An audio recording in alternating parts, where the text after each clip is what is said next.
여러분, 토스 다들 아시죠? 우리나라 사람들이 정말 많이 쓰는 금융 앱이잖아요.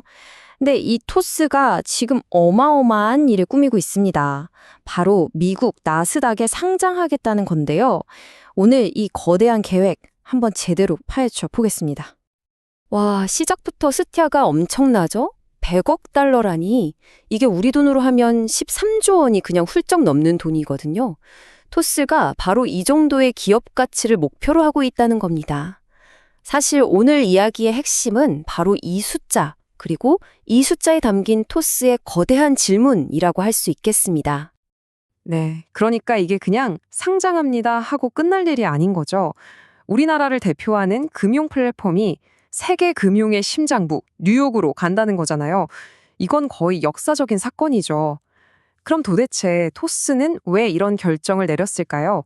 그리고 과연 성공할 수 있을까요? 자, 지금부터 한번 제대로 파고들어 보시죠.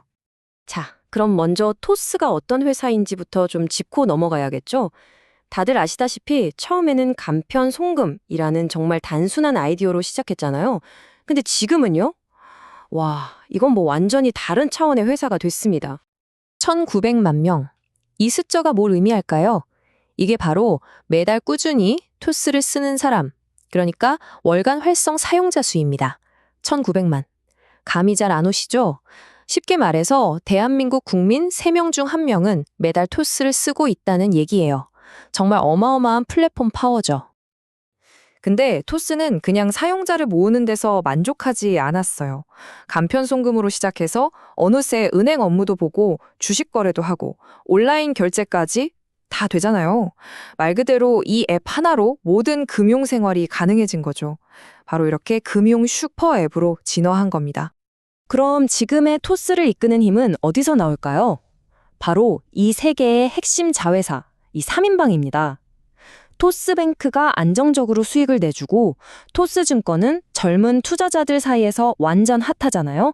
시장 점유율을 무섭게 늘리고 있죠. 그리고 토스페이먼츠가 결제 수수료로 계속해서 현금을 만들어주고요. 이 삼각편대가 정말 기가 막히게 돌아가고 있는 거예요. 하지만 이렇게 잘 나가는 토스한테도 오랫동안 따라다니던 아픈 손가락이 하나 있었어요. 바로 적자 기업이라는 꼬리표였죠. 몇 년 동안 계속 이 문제로 비판을 받아왔습니다. 그러니까 이런 비판을 받은 거예요. 사람은 많은데 그래서 돈은 언제 버냐. 이런 회의적인 시선이 정말 많았죠. 사실 나스닥이라는 큰 꿈을 꾸려면 이 수익성 문제를 해결하는 게 무조건 1순위 과제였습니다. 그리고 마침내 토스는 말 대신 숫자로 모든 걸 증명해냈습니다. 2024년에 드디어 창사 이래 첫 연간 흑자를 기록했고요. 심지어 2025년 상반기에는 벌써 1,500억 원이 넘는 이익을 내면서 시장을 그냥 깜짝 놀라게 했죠. 이건 뭐 이익을 내는 체력이 폭발적으로 좋아졌다고 밖에 볼 수 없는 거죠. 근데 여기서 진짜 중요한 게 있어요. 이게 그냥 비용 줄여서 쥐어짜는 그런 불황형 흑자가 아니라는 거예요. 핵심 사업들이 다 같이 잘 돼서 매출이 늘면서 이익을 낸 질적 성장이라는 점이죠. 그러니까 이제 토스는 반짝 흑자가 아니라 아주 건강하고 지속 가능한 이익 구조를 만들었다는 겁니다. 바로 이 점이 나스닥으로 가는 가장 튼튼한 발판이 되어주는 거고요. 자, 이렇게 수익성 문제까지 해결했어요. 그럼 이제 다음 단계로 넘어가야죠. 근데 왜 하필 익숙한 우리나라 시장이 아니라 낯선 미국 나스닥을 선택했을까요? 여기에는 다 이유가 있습니다. 이 흐름을 한번 보세요. 토스의 큰 그림이 딱 보이지 않나요? 처음엔 스타트업으로 사용자를 쫙 모으고 2024년에 우리 돈 잘 벌어요 하고 증명해 보이고 그다음 2026년쯤에 나스닥으로 가는 거죠. 모든 게 착착 계획대로 진행되고 있었던 셈입니다. 이 결정의 가장 핵심적인 이유는 결국 몸값, 즉 가치평가 문제였습니다. 만약 한국 시장에 상장하면 생각보다 낮은 평가를 받을 수도 있다는 걱정이 있었던 거죠. 반면에 미국 나스닥은 핀테크 기업들을 훨씬 더 높게 쳐주거든요. 전 세계 투자자들도 만날 수 있고요. 한마디로 제값 받으러 간다. 이게 토스의 전략인 겁니다. 토스가 피하고 싶었던 게 바로 이 코리아 디스카운트라는 겁니다. 이게 뭐냐면 똑같은 실적을 내도 한국 기업이라는 이유만으로 해외 기업보다 가치를 낮게 평가받는 현상을 말해요.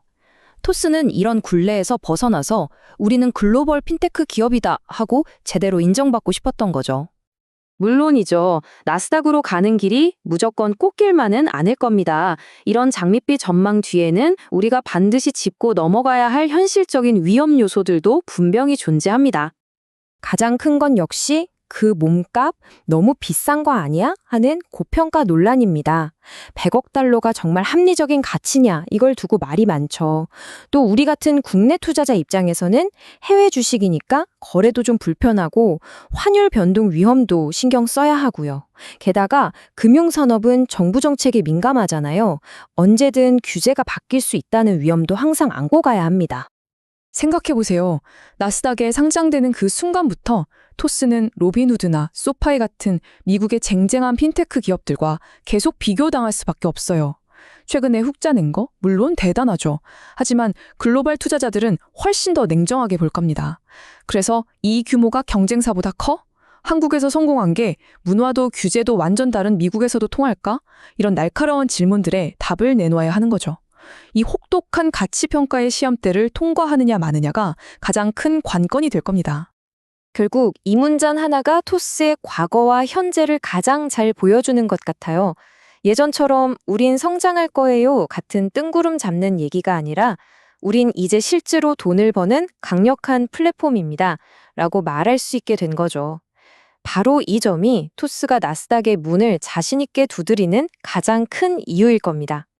단순한 송금 앱에서 시작해서 대한민국 금융시장의 판을 바꿔버린 토스. 이제 그들은 자신들의 혁신이 과연 세계 무대에서도 통할 것인지 바로 그 100억 달러짜리 질문에 대한 답을 찾아 떠나고 있습니다. 여러분은 어떻게 생각하시나요? 과연 이들의 도전은 성공할 수 있을까요?